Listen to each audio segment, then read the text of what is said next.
அயோத்தியா பட்டணம் சேலத்தில் இருந்து சுமார் 15 கிலோமீட்டர் தொலைவில் அமைந்திருக்கிறது. கோதண்ட ராமசுவாமி திருக்கோயில். ராமர் காலடி பட்டதால் அயோத்தியா பட்டணம் என்ற பெயரை இவ்விடம் பெற்றது. சீதையை மீட்க வானரப்படையுடன் இலங்கை சென்று ராவணனை கொன்ற ராமர் இலங்கையில் இருந்து தனுஷ்கோடிக்கு காலடி வைத்தார்.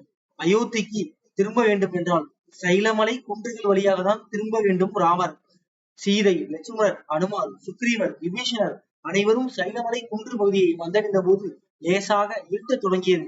தலைப்பாரி விட்டு செல்லலாம் என்று நினைத்த போது சிறிய அளவிலான கோயில் ஒன்று தென்பட்டது. இங்கு பரத்வாஜ முனிவரின் ஆசிரமம் அமைந்திருந்தது.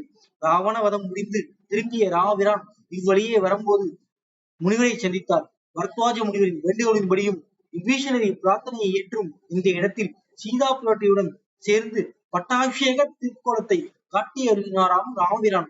ஆக அயோத்தியில் பட்டாபிஷேக கோலத்தில் காட்சி தருவதற்கு முன்பாகவே இங்கு முதன் முதலாக பட்டாபிஷேக கோலத்தில் காட்சி தந்ததால்தான் இவ்வூர் அயோத்தியா பட்டணம் என்று அழைக்கப்படுவதாக கூறுகின்றனர். இங்கே ராமர் 3 நாட்கள் தங்கி இருந்ததாக கூறுகின்றனர்.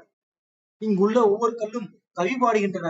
கலைநுட்ப வேலைப்பாடுகள் மிக்க தூண்களை தட்டினால் பல்வேறு இசை ஒலிகள் எழுந்து மனதை மயக்குகின்றன. இது போன்ற அதிசயமான, அற்புதமான, மிகவும் நுட்பமான வேலைப்பாடுகள் உள்ள அதிசய கோயில்களை தினந்தோறும் உங்களுக்காக வழங்கி வருகிறோம். நம்ம தமிழ் கடவுள் யூடியூப் சேனலை மறக்காம சப்ஸ்கிரைப் பண்ணுங்க. உங்க ஃப்ரெண்ட்ஸுகளுக்கும் ஷேர் பண்ணுங்க. நன்றி, வணக்கம்.